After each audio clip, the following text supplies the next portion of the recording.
Hello, everyone, and welcome back to another episode, a long overdue episode, of the Lunatics Radio Hour podcast. My name is Abby Brinker, and I'm sitting here with Alan Kudan. Hello. And listen, we'll address the elephant in the room. We know we've been a little delinquent behind the scenes, and it's been a little bit longer than we anticipated since the last time we recorded, but we are so thrilled to be back, and we beg your forgiveness because there was some big life things happening behind the scenes, and we had to shift our focus briefly, but we are so thrilled to be back today in October with our big Halloween series, and we're really excited to share spooky Halloween time with you. I'm very excited for this. We've literally been talking about this for years. For years, yes. And I want to just shout out right off the bat and say that this episode, this series, is brought to you by Kellogg's. I wish. Why you wish? Because then we'd have a sponsor. They're evil. The cornflakes were originally developed as part of an anti-masturbation campaign. Mr. Kellogg himself made cornflakes because the bland taste was supposed to curb lustful desires. I don't know about you, but I am constantly eating cereal and getting that explains lustful everything. Desires. Yeah, that's fascinating. What a weird world we live in. No, what I was going to say is that not only is this episode and series not sponsored by anybody, that it's dedicated to our new friend, Austin, who's been a longtime listener of the podcast. And Alan and I had the absolute pleasure of meeting Austin in March for the first time in person. And Austin has said to us a few times how much he really loved our Halloween series that we did a few years ago around this time, where we watched every single Halloween film, which I have to say was a really jumpy time in my life. Why jumpy? I feel like even though Halloween is my favorite franchise, it really got into my head. Really? Know? Yeah. Huh. But anyway, this is dedicated to Austin, and we wanted to recreate it. The Halloween episodes, I think, are episodes like 87 and 88. We also did Nightmare on Elm Street, but...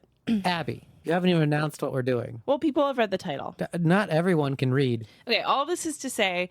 We've done some of the major franchises around this time. We're picking up this idea this year with Friday the 13th. And so Alan and I are watching every single Friday the 13th film in the franchise. We are researching the history of the production. We're trying our best to piece together the storyline, which is harder than you'd expect. And we're here to talk about it. No, I disagree. I think it's actually easier. Unlike the Halloween movies, there is a pretty coherent thread, at least through the majority of the franchise.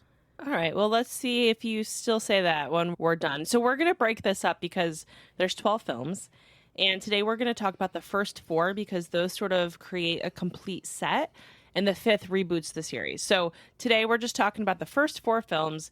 There are, of course, spoilers in this, but you know what? I think it's still a fun episode to listen to, and you could still go watch the movies, or you could pause, watch the movies, and come back. Of course, that's up to you. Or you can pause, watch. Yeah, you could do that. We'll make it very clear. That'd be crazy. Let's acknowledge our sources. There's a Vox article by Asia Romano. Friday the 13th isn't unlucky. It's a meme disguised as superstition. A Time article simply titled Friday the 13th by Time staff. A National Geographic article by Becky Little, busting the myth of Friday the 13th and the Knights Templar. The entire Friday the 13th story finally explained by Cezanne Kohler on Looper.com. And a Mental Floss article by Matthew Jackson, 17 surprising facts about Friday the 13th. We will also be citing the movies. Yes. Good call out, Alan.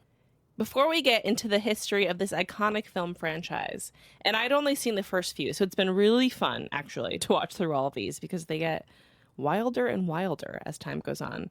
I also want to talk about the history of the date, Friday the 13th, as this superstitious date in history and why it has that reputation. I have a question. Yeah. So after watching a lot of Friday the 13th movies, yeah, I still do not understand why the series is called Friday the 13th. That is a great question, which we will address. Will we? Yes. When? Today. Similar to superstitions like walking under ladders, breaking a mirror, even seeing a black cat, right?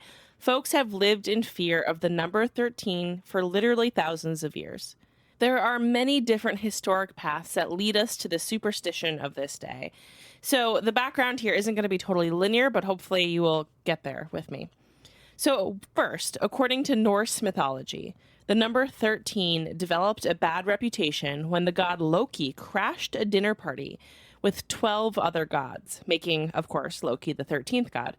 At this party, Loki was responsible for coordinating the shooting of the Norse god. Balder was the son of Odin and Frigg. He was thought of as just and honorable, like an overall good god. A shining, beautiful beacon of good and beauty, which made his death devastating to everybody. Everyone called him Balder the Beautiful. Did they really? Yeah. That's nice. After he was shot by Hor, H-O-O-R, the world went dark, according to mythology. So that's one angle, right? The Norse angle. There is a somewhat similar dinner party theory in Christianity. According to claims, there were 13 guests at the Last Supper, Jesus and his 12 apostles. This dinner took place on a Thursday, followed the next day by the crucifixion on Good Friday. But there are so many other instances of 13 being unlucky throughout various cultures across the globe. So, for example, a year with 13 full moons instead of the usual 12 caused problems for the monks who were creating early calendars. There are also connections here to ancient calendars, like the Mayans' calendar 13th Bucan, which was associated with the 2012 apocalypse phenomenon. Whatever happened with that? We're still waiting for it, aren't we? However, it's also broadly believed that there is a definitive reason that Friday the 13th has become a cursed day, though it's not entirely accurate. It dates back to a Friday the 13th in October of 1307. On this date, there was a raid on the Knights Templar that mostly killed all of them, so almost nobody survived. Who killed whom? Great question, Alan. So the raid was actually ordered by King Philip IV of France, also known as Philip the Fair, even though this is not a good example of that. So Philip had sent orders, secret orders, I may add, to arrest all members of the Knights Templar simultaneously. I think I remember this from Assassin's Creed. Yes, I remember that too. At this time, the Templars had been accused of heresy, essentially, and corruption, and also devil worship. We actually talked about this raid in the Black Mass episode that I did with Miranda Warzel a while ago. That was a good episode if you want to hear more about this raid. There's a bit more information on it there. But anyway, that's why Philip there was these rumors that the Knights Templar were corrupt, that they were bad boys, and they needed to be broken up. So what does that have to do with the Friday the 13th? Again, the idea is that this raid happened on Friday the 13th in October of 1307. And Jason Voorhees was a member of the Knights Templar? Listen, stick with me, okay? I told you this was not going to be linear. But I'm talking about the Knights Templar thing because when you do look up, what is the history of Friday the 13th, often different historical sources are citing the Knights Templar raid as a reason. And, of course, the Last Supper. Finally, there's also a fairly complicated theory connected to the Babylonian Code of Hammurabi. The Code of Hammurabi is a legal text that was written in the mid-1700s BC. It's one of the oldest and best preserved texts that still exists from ancient Babylon. It was composed on a combination of stone and steel and currently sits at the Louvre in Paris. The Babylonian Code of Hammurabi does not include the number 13 in the list of laws, sort of similar to not including a 13th floor on a building. It just feels like it's superstitious and it was left out. Yeah, it's just a way to say your building is taller than it really is. True. I didn't realize there was much superstition with the Hammurabi Code.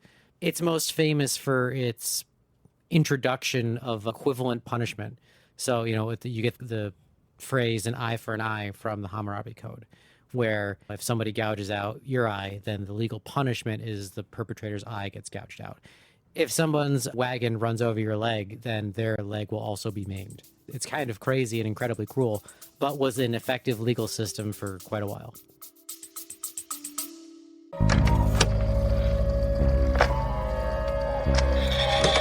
If this isn't quite enough chaotic horror and history content to scratch your itch, consider joining our Patreon. We have a ton of fun creating bonus episodes, writing essays that explore some of our favorite horror topics, and presenting spooky classic literature. Plus, all new members get a welcome package in the mail, a lifetime discount to our merch store, and new stickers whenever we have new designs to share. Head to patreon.com/lunaticsproject to join. Tit for tat, some would say. There has also been a history of certain Fridays being unlucky or cursed for a while. So according to the Vox article, this can be traced back to Chaucer, who introduced or at least memorialized this concept in the Canterbury Tales. Because of Chaucer's style of writing, it's hard to understand. if this was playful writing or indicative of the attitude towards Fridays at the time. But essentially, this idea of Friday just being an unlucky day generally, combined with the number 13 having superstition in different cultures is, again, it's like the perfect storm. It all comes together here. I just remember the Canterbury Tales movie. That's a weird one. I'm sure I watched it in English class. But listen, watch A Knight's Tale. That's a much better retelling. Of Canterbury Tales? Yeah. Geoffrey Chaucer. It's like a modern version. Well, Chaucer's in it. Yeah, but it's better. Yes, it is better. It's more entertaining. But the Canterbury Tales movie, there is so much. I just remember there being full frontal, like, male nudity. Like the one you watched in English class or whatever? Yes. And they're just like going at it, and then they stop having sex, and then he just turns around, and of course he's completely flaccid. I'm like, that's not realistic. What a high school you went to. Because you cannot show erect penis or butthole and still have a rating of R. Don't I know it? One of my first job, I should say, in New York City was working for a company that put content onto like set-top boxes, and I had to watch porn among other movies and things and make sure that the ratings were correct. And so I knew the rules really well. So again, there's a great Vox article, which we'll link in the description, which goes into all of the different possibilities here, and there are many. I think it's probably an amalgamation of all of these. But according to Vox, the real reason that Friday the 13th picked up in superstitious popularity is because of a book that came out in 1907 called Friday the 13th.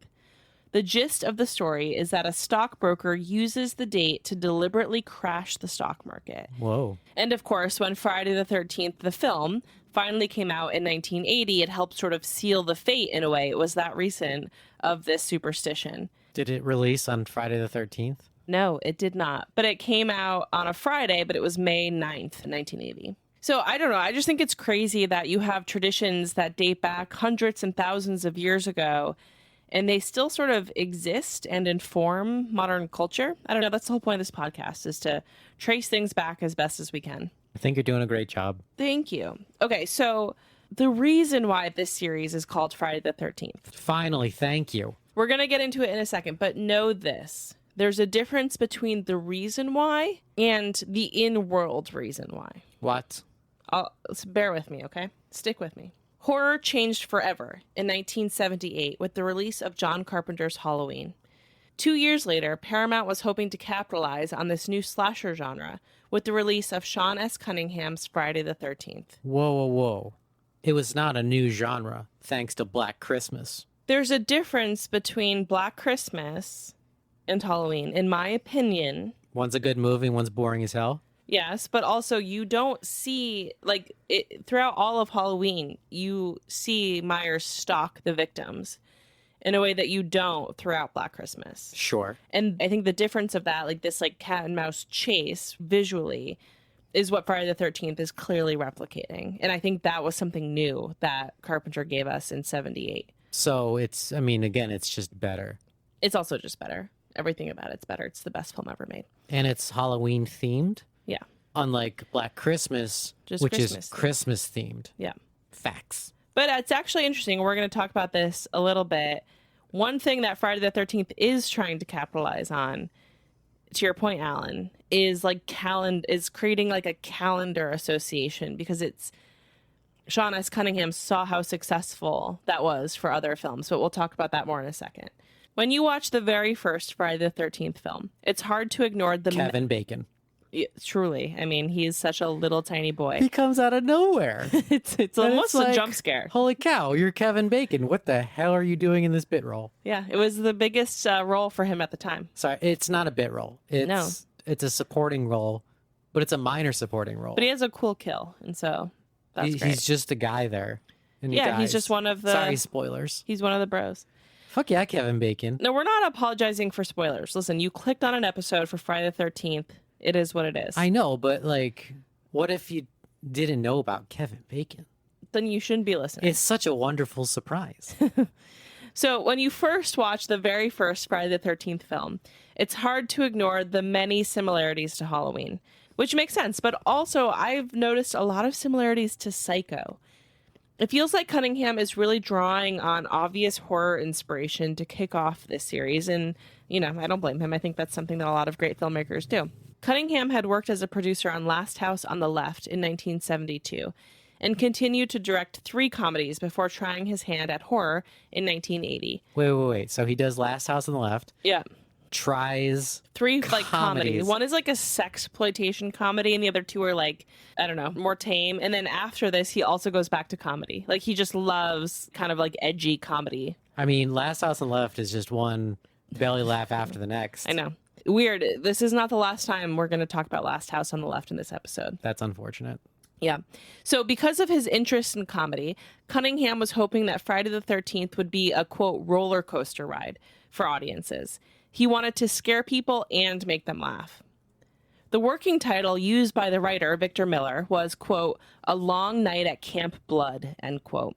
But Cunningham had the idea to title the film Friday the 13th. Why? Again, looking at the success of Halloween, he saw an opportunity for a calendar-based marketing success. Cunningham even took out an ad in Variety with the title before it was fully cleared legally, and before the film was funded, wanting to drum up excitement and claim it as their own. There was, in fact, already a movie with a similar title out there, Friday the 13th, The Orphan, from 1979. Distributor George Manzor said, quote, It was moderately successful, but someone still threatened to sue. Either Phil Scurdy paid them off, but it was finally resolved, end quote. So it's kind of the idea that somebody just paid them off to drop the lawsuit because the director went rogue and did this. He believed in it so much. Again, the script had nothing to do with Friday the 13th. Nothing had anything to do with it, but he wanted to have this calendar thing that you could market and franchise on, right? And Sure. He was right. Yeah. Production started on the first film, which starred Betsy Palmer, Adrienne King, Harry Crosby, Laurie Bartum, and among others, Kevin Bacon. Notably, again, this was Kevin Bacon's biggest role at the time. He was not an established actor before this. Filming mostly took place in New Jersey, and the camp where it was filmed is still open. I actually think I've had a few friends who have gone to weddings there. So they filmed it where it's actually supposed to be. No, when I was telling you that it was in New Jersey, it was because I knew it was filmed there. I don't know where it was meant to be. No, it is true because we watched the movie where Jason goes to Manhattan and he basically walks there. It has to be New Jersey. Crystal Lake is connected by a river system to Manhattan. So yeah, it's got to be. It has to be. In Hoboken. That's right. As the film opens, a group of teenagers arrive at Camp Crystal Lake to reopen it for the summer, for the first time in years. We find out that the camp has been closed for several seasons after a young boy, Jason Voorhees, drowned in the lake. It's his fault. What unfolds feels like a perfectly classic slasher movie. Counselors take advantage of their time at the camp before the campers arrive by hooking up and acting like teenagers. And their escapades are thwarted one by one as a mysterious figure starts to brutally murder them until we are left with only Alice. But just a side note, Kevin Bacon's kill has gone on to sort of be fairly iconic. And it was really challenging for the filmmakers to accomplish, and they almost had to abandon it. So I want to talk about it a little bit. Quoting from the Mental Floss article by Matthew Jackson, quote, Perhaps the most iconic death in the film occurs when Jack, played by Kevin Bacon, is killed with an arrow shoved through his throat from underneath the bed he's lying on. It's a brilliant special effects moment, but was also the most complex death scene in the film. To make it work, Bacon had to crouch under the bed and insert his head through a hole in the mattress. Then a latex neck and chest appliance were attached to give the appearance that he was actually laying down. Getting the setup right took hours, and Bacon had to stay in that uncomfortable position the entire time. For the bloody final moment, Savini, who was the makeup designer, also under the bed, would plunge the arrow up and through the fake neck, while his assistant, who was also under the bed, operated a pump that would make the fake blood flow up through the appliance. To further complicate things, the crew needed someone to stand in for the killer's hand as it held Bacon's head down, and they settled on the photographer Richard Fury. So after hours of setup and latex building and planning, it was finally time to shoot the scene, and when the moment of truth came, the hose for the blood pump disconnected.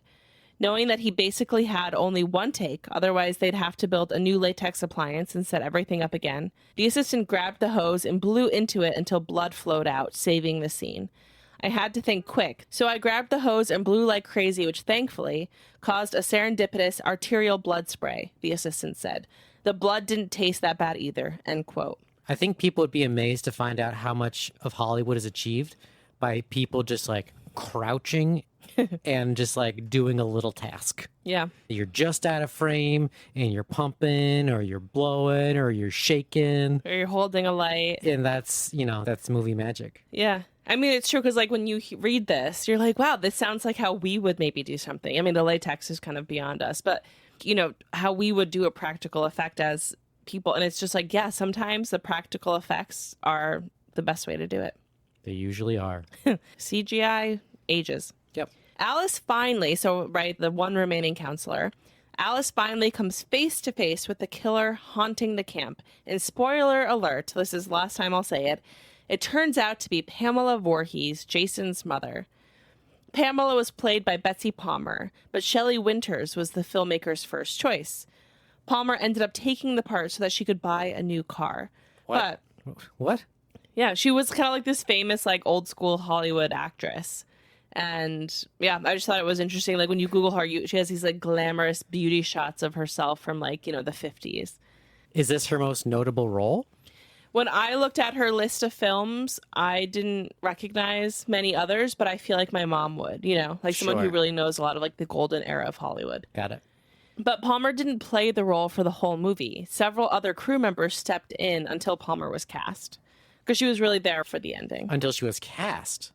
Yeah, So, but, like, but there's like a few moments where you see a movement or a figure and No, they I understand, but Yeah. like, were they filming without I think so. casting? I think That's crazy. I think so. They're trying to get Shelley Winters. So Mrs. Voorhees is seeking revenge on counselors because she blames the camp counselors who didn't properly supervise her son when he drowned. And in a wonderfully shocking ending, Alice actually manages to kill Mrs. Voorhees, becoming the sole survivor and final girl. As she is floating in a canoe on the lake, the figure of a monstrous little boy jumps from the lake and pulls her off the canoe. But she doesn't die. Well, right, because it's a hallucination. Yeah, it's a dream sequence sort of hallucination thing, which will happen copious times in this franchise. Yep. It's really, I would say, one of the strongest themes in the franchise. That and recaps. The strongest theme of the entire franchise, hands down, is a Murder. blatant, unapologetic hatred of teenagers. Especially teenagers with boobs. Anyone who shows their breasts, they're dead. Or anyone who enjoys breasts. They're dead too. It's really like one of those movies when you think about like classic horror from this time. There's a lot of that, right? Like teenagers get punished for doing drugs, for drinking, for having sex. This is exactly that. Verbatim. Yep. The pious survive, right? So Alice wakes up in the hospital, and it leaves us somewhat unsure of what happened to Jason. Was that a hallucination? Was it not a hallucination? Was not. Wait, it was. Wait, I don't remember. Was. It's not defined. Oh. That happens, and then she wakes up, and we don't know, like, did that happen, or did she dream that in the hospital? Or was she just a drunk teenager? The twist ending of Jason coming out of the lake didn't exist in the original script. It was actually the makeup artist, Tom Savini, who suggested the ending. He was inspired by the ending jump scare in Carrie. Savini and his team used the pizza ovens at the camp, just a fun fact, to bake the latex needed for the special effects and makeup. Wow. The writer, Victor Miller, was pretty upset with the filmmakers that they decided to center Jason as the killer in subsequent sequels. Quote, Jason was dead from the very beginning. He was a victim, not a villain, end quote. Disagree. Yeah. I've seen the other movies. What a cranky writer. Joke's on you. The film opened on May 9th, 1980. It's not called Friday the 13th, Mom Takes Manhattan. Good point, Alan. It's not called Mom versus Freddy. It's not called, Final Friday, Mom Goes to Hell. Right. But that's a movie I'd watch. Or Mom X. The film opened on May 9th, 1980. Variety did not love the movie, writing that it, quote, has nothing to exploit but its title and whatever oomph Paramount puts into the marketing campaign, end quote. But it opened on 1,127 theaters, and boy, did Cunningham prove Variety wrong. The first film in the franchise grossed almost $68 million worldwide, $59.8 million, Compared Is that adjusted for inflation? adjusted for inflation, it's like 238 billion. What? Yeah. Holy cow. Compared to its budget of somewhere between 500,000 and 700,000. I'm sorry, 238 billion? All right, fact checking myself. I did this calculation before we started, but I didn't write it down. Okay, so no, 60 million in 1980 is roughly 236 million today. I see. Just me exaggerating, as always. Regardless, it was a massive success, one of the most profitable horror movies of all time. Can you imagine making one movie and then having more GDP than a lot of countries? Yeah, that's crazy. For Paramount, only one film from 1980 did better financially, and that was Airplane. It's a great movie. The entire series would go on to include 12 films in total. It would spin off a television series, video games, novels, and comic books. Jason would become just as, or in some cases, maybe even more recognizable than Michael Myers. Definitely. The second film in the franchise was released a year later in 1981. This time, the movie was directed by Steve Miner. This was Miner's feature directorial debut. He would also direct the third installment, House, from 1985, Halloween H2O, Lake Placid, and Day of the Dead from 2008. Lake Placid? Yeah. Heck yeah. And Halloween H2O. That's a good one. Similar to Sean S. Cunningham, Miner also worked on The Last House on the Left as a PA and a personal assistant. The bulk of the second film picks up the story 5 years later. We start again with Alice, our final girl from the original, who is struggling to move on after the massacre that she experienced. But despite being the final girl, she is killed by Jason pretty quickly into the sequel, finally confirming that he is alive, well, and a killer, right? So we know that even if that was a hallucination or whatever it is, he actually is a threat. I have a question. Okay, hit me. And, I mean, this only dawned on me far later in the series. But he dies as a little kid. Yeah. And then he comes out of the lake as an adult. No. What? No, I actually have a note about this too. He dies as a little kid, right? He drowns in the lake. When he jumps out of the lake at the end of the first movie, he's in the body of a little boy. Right. Then when we are introduced to Jason for the first time, at the beginning of the second film, he's an adult. Right. There's a 5-year difference between the end of the first film and the start of the second. So we have to assume that he was some sort of like living lake creature monster that was a little boy, and then in 5 years became an adult man, a broad-shouldered adult man. I think they actually address this in part 2, where they say how he lives in his little house. He didn't actually die in the lake. He almost died, and now he just lives in the woods. Something like that. And now, he's just like this crazy feral kid in a man's body because he's just been living by himself, eating like squirrels and shit. Yeah, so maybe we're led to believe that the kid that comes out of the lake next to the canoe in the end of 1 was a hallucination, right? Yep. And then it isn't until later in the franchise when he effectively becomes supernatural. Very similar to Halloween. Yeah, we know exactly when that happens. That will be in the next part. Okay, so Jason kills Alice, right? It's impossible to tell who's who. Yeah, truly. After this, we return to Camp Crystal Lake, and in a similar scene to the first film, we watch as camp counselors arrive for training. The plot is that all these, like, will-be one-day camp counselors come together for a training to learn how to be camp counselors. Right, and the freaking Slow McGee over there shows up with her car all late. Yeah, the girlfriend. And then she becomes kind of the lead woman of the movie, Ginny. So disrespectful. Yeah, it is. Her boyfriend's pissed. Her boyfriend, Paul, is the guy who's kind of in charge. So the story of Jason is shared at a campfire tale that night, right? Described in detail by Paul Holt, who is the head counselor. And again, similar to the first movie, these counselors in training start to be killed one by one in cold blood, as Jason makes his way methodically through the lot of them. In the sequel, we meet Ginny, Paul's girlfriend, who eventually becomes the final girl. She stumbles into Jason's shrine to his dead mother, which also includes his mother's decapitated head. Classic. She impersonates Pamela Voorhees and confuses Jason or convinces him enough to survive. In one of the most bold strategies in the history of strategies. This strategy play comes up again later. It sure does. So part 2 also ends with a jump scare. When we think Paul and Ginny will survive, Jason bursts through a window and attacks one final time. He isn't wearing his mask in this movie. His face is covered for the majority of it, but he's not wearing his hockey mask yet. That comes in the next movie. But we see in this scene when he bursts through, because he's not wearing anything, how horrifying and disfigured his face is. Though Ginny survives, we don't know, again, what happens to Jason. Yeah, he grew up eating squirrels. You know, he has no dental work. His entire skincare regimen is lake water. Mm-hmm. It's not good. It's not good. Part 2 had a budget of $1.25 million and went on to gross $21.7 million just in the U.S. box office. Great ROI. The second movie was filmed in a different location, mostly in New Preston and Kent, Connecticut. Similar to Halloween 2, Friday the 13th 3 picks up right after the events of the second movie. We follow a group of young friends as they travel to Higgins Haven, heading to like a rural sort of country house trip, right? At this kind of rural country house trip with some, teenage friends at this girl, Chris Higgins's farmhouse. Chris hasn't been back to this farmhouse in a few years, and we're sort of led to believe that she was attacked by Jason here years previously.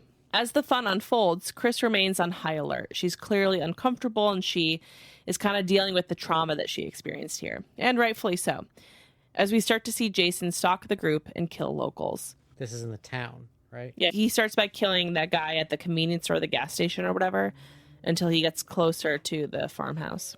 There is a weird, notable standout in this movie, which is a character named Shelley. Shelley is always playing pranks on the rest of the group, especially gory pranks with fake masks and blood. He is clearly an outsider, and he makes the rest of the group feel uncomfortable. Especially this one girl that he is kind of like meant to be matched up with, and she's clearly horrified of him. I mean, everyone's horrified of him. There is a moment when Jason takes Shelley's prank hockey mask for himself. And this is the first time that we see Jason in his iconic hockey mask, something that stays with him for the rest of the franchise. Yep. So that's where he gets it. The filmmakers must have known this is the look that we want for him. Yeah. But also, like, you need something to put on a poster. In the first two movies, it's like, you need a villain, you need a Mike Myers, you need a Freddy Krueger. I wonder if the hockey mask was on the original poster for part 3. Yeah, I bet it was. Because it's not in 1 and 2, obviously. Right. Yeah. But, and posters often get retconned, and like the... Yeah, and shifted, yeah. As he tends to, Jason starts to kill the teenagers one by one. At the end of the movie, Chris, still alive, fights back. She pulls off his mask and realizes Jason was in fact the person who attacked her previously. She hits him in the head with an axe, and Jason seems to die, but does he really? One fun note about this injury, this axe injury. Yeah. For many movies after this, he has the scar from this axe. That's cool. I didn't notice that. It's just like it's a fatal hit, theoretically, Yeah. If as fatal as you can get with this immortal zombie guy. Yeah. And every time you see Jason without his mask after this, he has this giant gash over the left side of his head. Cool. I like that. The end of this movie mirrors the ending of the first. The next day, Chris dreams, another common trope in these movies, that Pamela Voorhees' dead, reanimated body springs from the lake and pulls her under. Part 3 was originally released in 3D. It's also the first of the series to be filmed on the West Coast in California and not on the East Coast. Part 3 was released in 1982 and was again directed by Stephen Miner. The movie stars Dana Kimmel and Paul Crofta. The movie grossed $36.7 million in the U.S. compared to the budget of $2.2 million. Originally, the film's plot was meant to be totally different, to focus on Ginny from Part 2, but the actress who played Ginny refused to return, and a new concept was developed. I wonder if that was for the best or not. Yeah. Part 3, for me, was definitely one of the more forgettable. Yeah. It blends so seamlessly. Like, you can watch 1 through 4 as one gigantic movie. Yeah. They just, especially 2 through 4, just blend right into the next by design. And it seems like with this rewrite for Part 3, the original idea was going to be even more seamless. Yeah. So I don't know. Well, you're right. And the only standout of this is that it's not on the lake. And I think that's why it feels forgettable also, too. But totally, you could watch these, which is why we're grouping these together. And it was one of those things where they were like, okay, obviously the success of 1 was unexpected. We're going to do a trilogy. So it was originally intended to be 3. Then again, this one did so well, right? These ROIs are insane. They'll never let it die. That they did another one. And so then you have a group of 4, and then it's rebooted with 5. So yeah.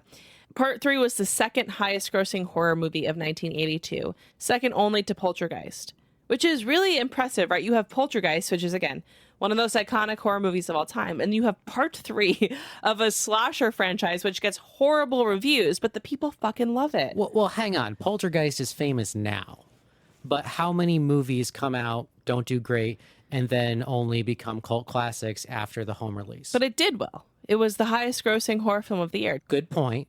My point is bunk. However, sequels usually make money, especially when the one right before it was incredibly successful. Yeah, sure. Even if it's a total flop, people have to see it to know that it's a flop. This is pre-internet. People can't just go on AOL Instant Messenger and talk to your friends and find out if it's going to be a good movie or not. True, they had to call him on a landline or write him a letter at this point. That's right. To me, the 4th movie feels like the first deviation in the series. And deviations are going to be flying fast and loose as we go through the rest of the franchise. But the 4th movie seems to kind of have the first different focus a little bit. Friday the 14th 4, the final chapter, LOL, was directed by Joseph Zito. And I don't know, I just have this love for horror franchises and films that are the final chapter, the last, whatever. And it's like 4 out of 12. I know. Who are you kidding? Tom Savini, the makeup artist from the original movie that came up with the iconic ending, returned to 4. He wanted to help kill off Jason, who he felt he had a hand in creating. I think the biggest perpetrator of this would be the Saw franchise, when it's Saw, the final chapter, which is like movie like 25, and then they just keep coming out after. How many Saw movies are there? There's not 25. I think that's like Saw 7 or 8 or something. Sure. Oof, Saw's rough for me. So Friday the 13th 4 was supposed to be released in October of 1984, but it was moved up to premiere in April 13th, 1984, a Friday. There we go. Took them 4 to figure it out. The 4th installment grossed $33 million in the U.S. against its budget of $2.2 million. Like, it's incredibly obvious why Paramount leans into this franchise, right? It just pretty good. It prints money every single time. At the time, the movie was met with negative reviews, but I think it's fun. And I think modern audiences agree with me. Like, I think you could watch any movie in this franchise and you wouldn't be like, dang, there's something hugely fresh or meaningful or some kind of practical effect that's so unique. Like, there's nothing that blows you away, but every single movie is fun to watch. And I personally think they get more fun as it goes on. Like, when they jump the shark and get crazy, I love it. Wholeheartedly agree. And I think also that's why maybe Halloween, which is the best horror franchise of all time, but scared me to watch. Like, I think Halloween is scarier than Friday the 13th to me. Halloween movies are pretty serious. Yeah. With some notable exceptions. Yeah. Friday the 13th from the get-go is campy as fuck. Yeah. And the more they lean into that as the franchise goes on, the more fun it is. I mean, it borderlines absurd at times. Yeah. And it's so fun. Yeah, absolutely. So if you recall, at the end of Friday the 13th 3, Jason has an axe in his head. In 4, we meet him at the morgue. But he wakes up, surprise, surprise, kills a nurse and a coroner, and somehow finds his way back to Camp Crystal Lake. This is the first time we see him officially resurrect, right? Yeah, it is. Nearby, there are 2 different groups that we start to follow. One is a group of rowdy teenagers, I wonder what's going to happen to them, staying for a weekend on the lake. And the other is the Jarvis family who lives next door. Tommy Jarvis, the little boy of the family, will go on to become an important pillar of the Friday the 13th franchise. He is a nerdy little boy played by Corey Feldman who loves monsters, masks, and special effects. This movie is great, by the way. Yeah, it is. Again, they start to get better at this point. Jason first targets the teenagers, as he always does, and he kills them one by one. At some point, a newcomer named Rob appears, and we find out that Rob is the brother of a woman who Jason kills in part 2. And unfortunately, Rob suffers the same fate as his sister. Yeah, again, names don't matter. The people are here to be killed or do cool things while fighting Jason. Yeah.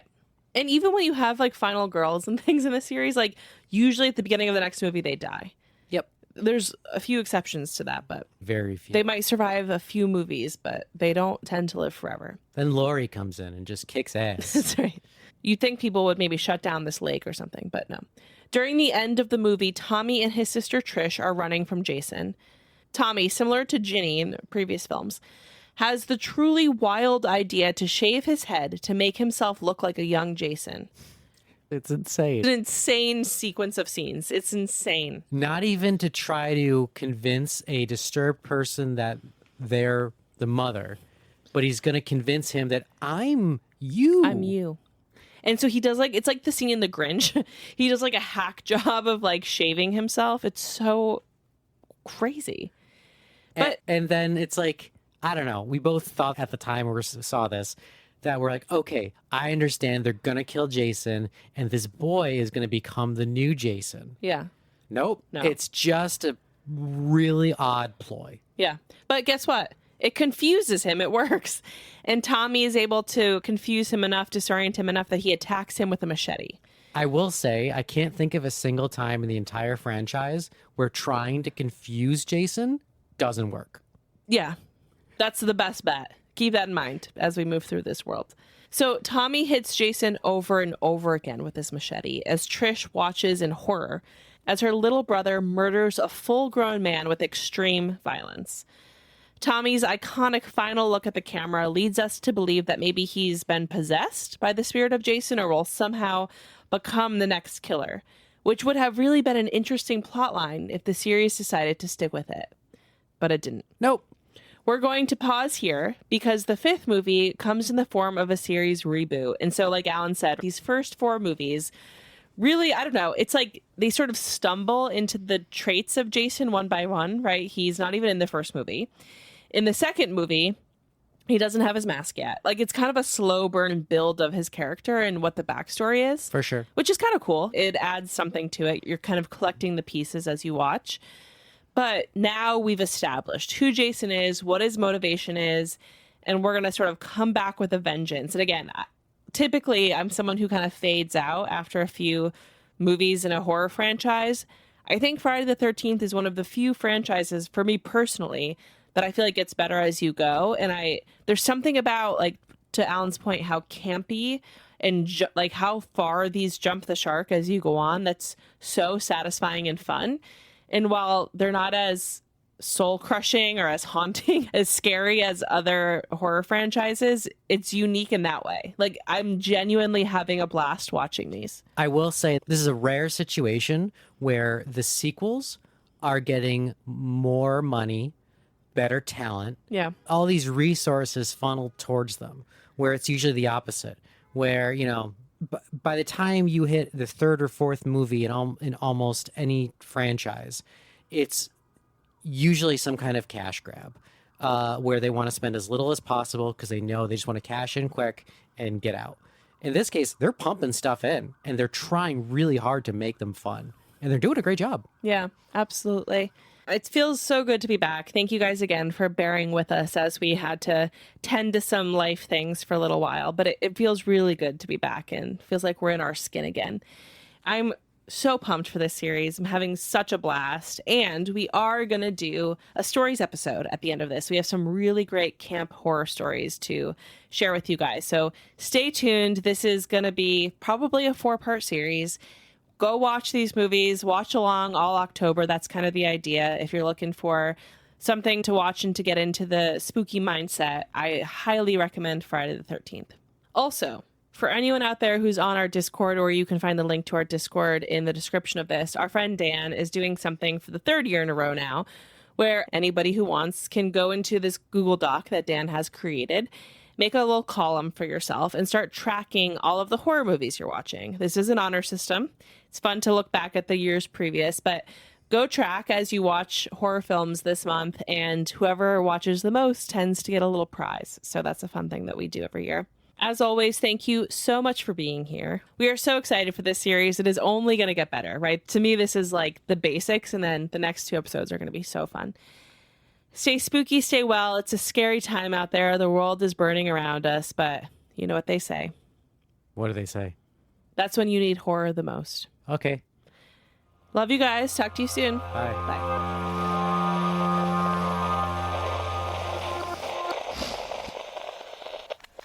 Looking for even more creepy content? Consider joining our Patreon for way more content just like this, including bonus episodes and very special deep dives. You can also join us on Discord if you want to stay involved in the conversation, and find our video content on YouTube, TikTok, or Twitter, Facebook, Instagram, anywhere you like to get your social updates. And of course, head to lunaticsproject.com where you'll find our very, very spooky merch and links to everything you need to know. Are you upset by our egregious fabrication of facts? Tell us about it on Discord.